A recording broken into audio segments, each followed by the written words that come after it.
राहुल गांधी को मोदी सरनेम टिप्पणी को लेकर सूरत की मजिस्ट्रेट कोर्ट ने 2 साल की सजा सुनाई थी, जिसके बाद उनकी लोकसभा सदस्यता चली गई। राहुल ने 11 दिन के बाद अपील दायर की। अपील में क्या क्या कहा ये भी बताएंगे, लेकिन उससे पहले ये जान लीजिए कि जब राहुल गांधी कांग्रेस मुख्यालय पहुंचे तो कुछ पत्रकारों ने उनसे सूरत कोर्ट में कल उनके द्वारा डाली गई याचिका पर जब सवाल किया। पत्रकार ने कहा, भाजपा बोल रही है कि कांग्रेस द्वारा न्यायपालिका पर दबाव बनाया जा रहा है।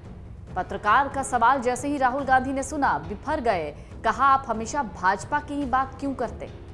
जरा ये वीडियो देख लीजिए, फिर आपको बताते हैं राहुल की अपील में क्या क्या था। It's a very simple thing.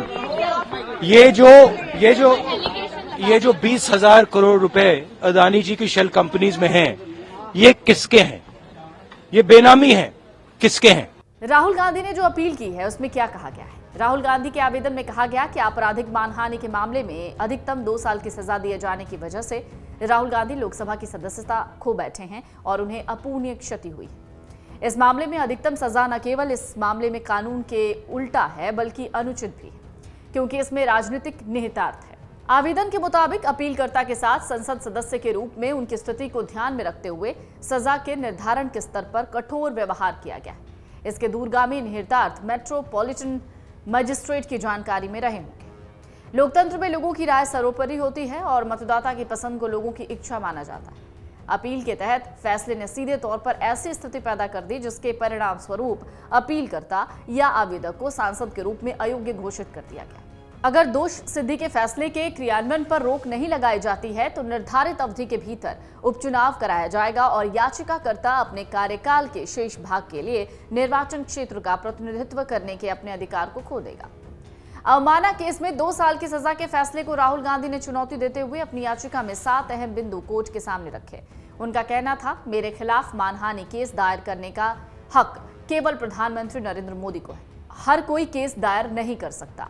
Rahul ने अपनी याचिका में यह भी कहा कि फैसला देने वाले जज को सोचना चाहिए था कि जो वो करने जा रहे हैं उससे मेरी लोकसभा सदस्यता चली जाएगी। राहुल गांधी की तरफ से सीनियर एडवोकेट आर.एस. चीमा, कीर्ति पनावाला और तरन्नुम चीमा ने कोर्ट में अपनी दलीलें पेश की। उनका कहना था कि राहुल गांधी के बयान पर पूर्णेश मोदी को केस दायर करने का हक नहीं है।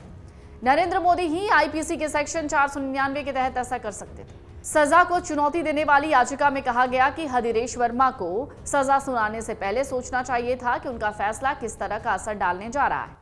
उन्हें अच्छी तरह से पता था कि मानहानि केस में 2 साल की सजा सुनाने से उनकी लोकसभा सदस्यता चली जाएगी। जज को इस पर विचार करना था।